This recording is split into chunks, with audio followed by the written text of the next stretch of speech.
Thank you, Senator. Senior Senator from Fairfax, Senator Saslaw. Mr. President, the senator from Harrisonburg told you a lot of things this bill would do. What he didn't tell you was one other thing it'll do. It'll discourage any real talented teacher from coming to anywhere in this state other than perhaps Northern Virginia, and they'll come there, and maybe be willing to tolerate this because of the pay. We've got two educational systems in this state. We have Northern Virginia and we have the rest of the state, and let's not kid ourselves, okay? Let me repeat that. We have two educational systems in this state, K through 12, Northern Virginia and the rest of the state. If you don't believe me, let me run some stats by you. Fairfax County is 14% of the high school graduates in this state. They are 50% of the offers from UVA. If you didn't get that, I'll repeat it one more time. They're 14% of the high school graduates in this state. They're 50% of the offers from UVA. We must be doing something right up there.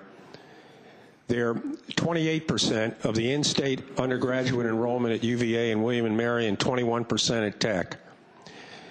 What we ought to be doing is looking at trying to help the other school systems outside of Planning District 8. Planning District 8, I think, takes in Loudoun, Prince William, Fauquier County, Fairfax, Arlington, Alexandria, and the cities that are within Loudoun and Prince William. This is where the help needs to be, and it's no state secret in here. We can't do this for free. But if we don't start making improvements, and you can't do this for free, and a bill like this is not going to be a plus in the system. Trust me. My superintendent in Fairfax County did not ask for this bill. Now, with respect to trying to attract good teachers in the state, keep in mind, we don't have collective bargaining, nor have the teachers ever asked for it. We don't have public employee unions, nor have they ever tried to form them, okay? The best that I can see is this simply is a brochure-type bill that may in some areas sell, but I can tell you it won't in mine. We are doing a real good job in some of the areas in the state, and there are others outside. James City County is one. Paladin County, where Senator Watkins comes from. These are other schools with good results, but the reason they're getting the good results to a large degree is on the income of the people that live in those areas. And our school systems and our ability to produce good students shouldn't be based on that. You got one science high school in the whole state, and you're going to tell me that the only people who are interested in science are born in Planning District 8? I don't think so. And yet we should be, these schools like Thomas Jefferson should be duplicated around Virginia. And we're not doing that. This bill is just going to be a hindrance. This bill is just going to be a hindrance, and I would hope, Mr. President, that it does not pass here, because this is just going to make our job a whole lot harder.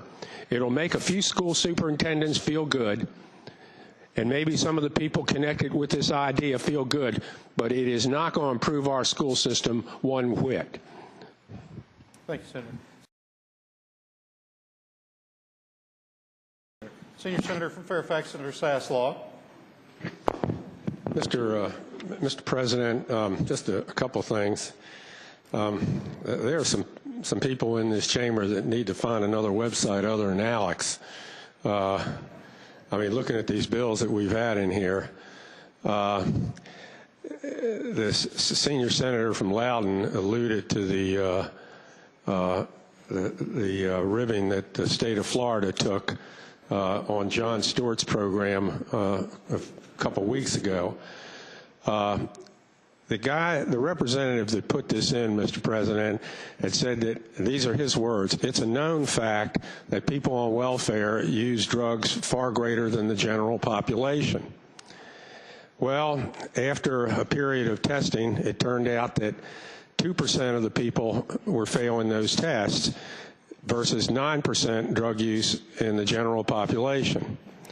If that wasn't bad enough, Florida spent $2.2 million to save $200,000 in welfare cost. That's a heck of a ratio.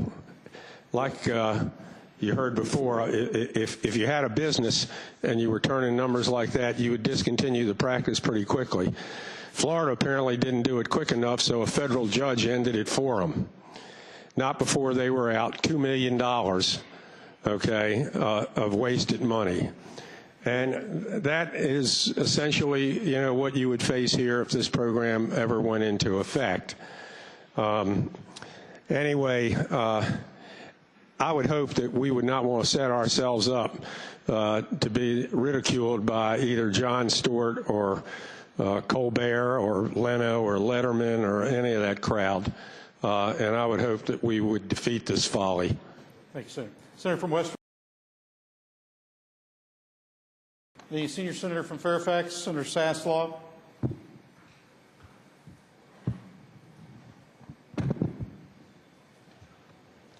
Mr. President, I don't know whether, point of personal privilege, I don't know whether they got a 10% bonus. That seems a little out of line, and somebody else may have additional information on that.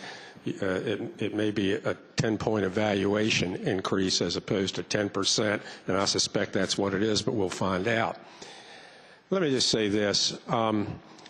We've had two examples of non-union and union jobs in Northern Virginia recently, when there's a third one ongoing now before we even get into phase two. One was the interchange at 495, 95, 395. That was a non-union job. It was overrun by 60%. There were 3 deaths on the sites and numerous injuries. The hot lanes is a union job because the company that bid it with union labor underbid the non-union companies, okay? And guess what? It's coming in ahead of schedule and under budget. Let me repeat that. It's coming in ahead of schedule and under budget.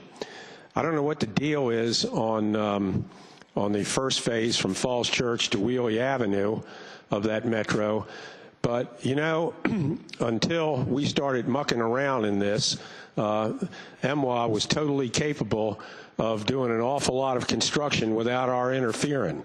So we've decided to stick our nose in their business and tell them what they could do and what they can't do. Now we got more controversy. And by the way, talk about public subsidies, I would say to the senator from Harrisonburg and anybody else that buys into that, let me tell you who's been the biggest recipients of public subsidies during the 2012 session of the Virginia General Assembly.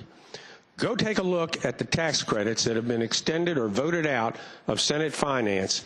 It hasn't been normal, everyday Virginians. It's been Virginia corporations.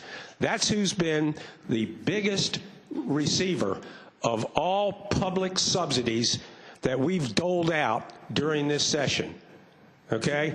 So when we talk about people on the dole, let's start with some of the businesses who are getting the biggest amounts. 28 million or 24 million down in Southwest Virginia. Now, I voted for that. I thought it was needed. Okay? It's kept a lot of people employed down there. But make no mistake about it. It's taxpayers' money. It's taxpayers' money. So before we start bashing people who are on supposedly the public dole, let me tell you, they're joined by one heck of a lot of corporations in this state. Thank you, Mr. President. Thank you.